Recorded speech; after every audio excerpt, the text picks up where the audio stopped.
Rahim. Dear students of government boys high school Chogal. Dear students, आज हम tenses के बारे में पढ़ेंगे। सबसे पहले आप याद रखिए, मैंने यहाँ पे नोट किए हैं कुछ चीज़ें, आप ये अपने जहन में रख लीजिए। सबसे पहले टेंसेस के माने हैं ज़माने, यानी जो ज़माना गुज़र रहा है, आज का ज़माना, कल का ज़माना या आने वाला ज़माना जो है, जो वक्त गुज़र रहा है, इसके बारे में हम स्टडी करेंगे। सबसे पहले यहाँ पे आप ये देख लीजिए, सब्जेक्ट है, यानी कि सब्जेक्ट का मतलब है काम करने वाले को इंग्लिश में सब्जेक्ट कहते हैं, या आप जहन में रख लीजिए। और उर्दू में जब हम कहेंगे तो उर्दू में फ़ाइल कहते हैं। तो इंग्लिश में हम सब्जेक्ट कहेंगे तो उर्दू में फ़ाइल कहेंगे। इसके बाद हमारा ऑब्जेक्ट है। ऑब्जेक्ट अगर हम इस तरह से भी हम कहते हैं, ऑब्जेक्ट कोई चीज़, किसी चीज़ के बारे में कहा जाता है, जिस चीज़ पर काम किया जा रहा है, इस चीज़ को इंग्लिश में ऑब्जेक्ट और उर्दू में मफ़ूल कहते हैं। ये कुछ अहम पॉइंट्स हैं टेंसेस को समझने से पहले। जब आप टेंसेस की एक्सरसाइज करेंगे उससे पहले कुछ चीज़ें समझने आपके लिए बहुत ज़रूरी हैं, जो मैं समझा रहा हूँ। जैसे कि सब्जेक्ट है, ऑब्जेक्ट है या वर्ब फॉर्म है।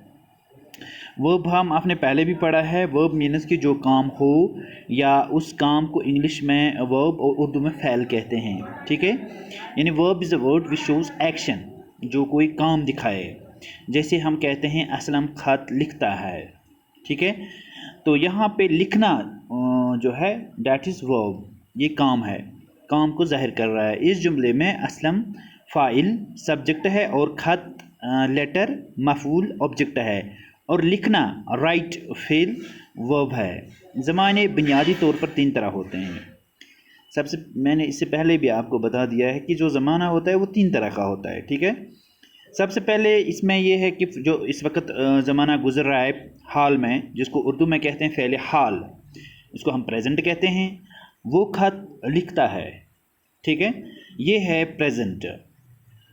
जब हम कहेंगे जो कल का दिन था या उससे पहले का ज़माना जो है गुज़रा हुआ, जिसको कहते हैं हम उर्दू में कहेंगे उसको हम फ़ेल माजी, क्या कहेंगे, फ़ेल माजी।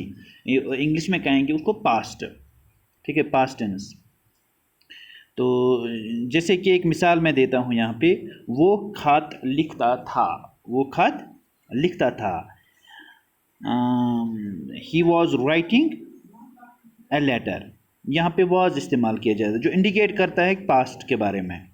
इसके बाद है आने वाला जो वक्त है, जैसे फेल मुस्तकबिल, फ्यूचर के बारे में, वो खत लिखेगा, ठीक है।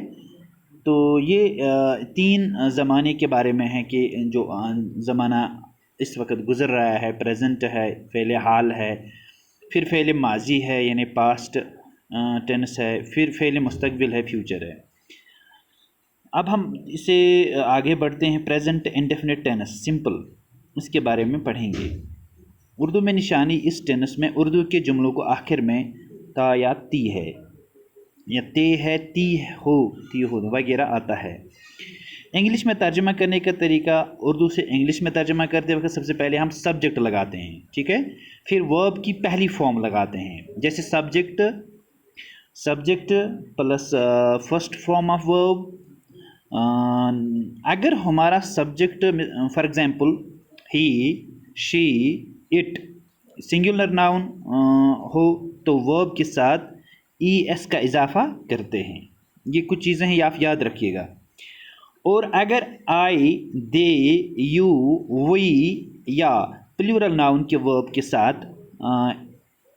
ES का इजाफा नहीं किया जाता है। सिंगुलर नाउन के साथ कौन सी चीज़ों का इजाफा किया जाता है, या आप याद रखिए। और प्लूरल जब हो तो वहाँ पे किस चीज़ का इजाफा किया जाता है और कैसे किया जाता है, ये आप जहनशीन कर लीजिए। कुछ मिसालें इसमें हैं। फॉर एग्ज़ाम्पल, मैं खत लिखता हूँ, आई राइट ए लेटर, ठीक है, आई राइट ए लेटर। मैं खत लिखता हूँ, आई राइट ए लेटर। वो खत लिखता है, he writes a letter, he writes, यहाँ पे ES बढ़ा दिया गया है, ठीक है। वो खत लिखती है, शी राइट्स ए लेटर। याद रखिए, आई, ही, शी। तो उसके बाद है एक और, लेकिन यहाँ पे नाम सीधा यूज़ किया गया है, noun. Aslam writes a letter, Aslam खत लिखता है। असलम और अकरम खत लिखते हैं। एक और मिसाल है यहाँ पे, Aslam and Akram writes a letter.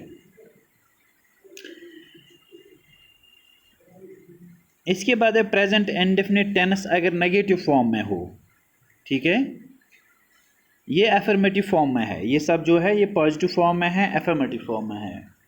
अब हम देखते हैं कि जो प्रेजेंट इंडेफिनिट टेंस है उसको हम कैसे नेगेटिव फॉर्म में यूज़ करेंगे। जैसे कि subject plus do not oblique does not plus first form of verb, he she it और सिंगुलर नाउन के साथ डज नॉट इस्तेमाल होता है। याद रखिए, ही शी इट के साथ हमेशा सिंगुलर नाउन के साथ डज नॉट इस्तेमाल होता है। डज इस्तेमाल होने की सूरत में वर्ब के साथ एस या ई एस का इजाफा नहीं किया जाता है और आई वी यू दे या नाउन प्लूरल फॉर्म के साथ डू नॉट इस्तेमाल किया जाता। जैसे कि मिसाल के ज़रिए आप समझ सकते हैं, यहाँ पे एक मिसाल है, I do not write a letter, ये नेगेटिव फॉर्म्स है, इनकार। I do not write a letter, मैं खत नहीं लिखता हूँ, ठीक है, I do not write a letter. इसी तरह से वो खत नहीं लिखती, इनकार है, he does not write a letter. तो किसके साथ यहाँ पे डज नॉट यूज़ किया गया, ही शी इट। इस तरह से है, वो खत नहीं लिखती है, she does not write a letter, she does not write a letter. ये तीसरी एग्जाम्पल है, असलम खत नहीं लिखता है, Aslam does not write a letter. यहाँ पे भी डज नॉट का यूज़ किया गया है, ये आप ही देख लीजिए, does not does not does not, यहाँ पे डू नॉट यूज़ किया गया है, ठीक है।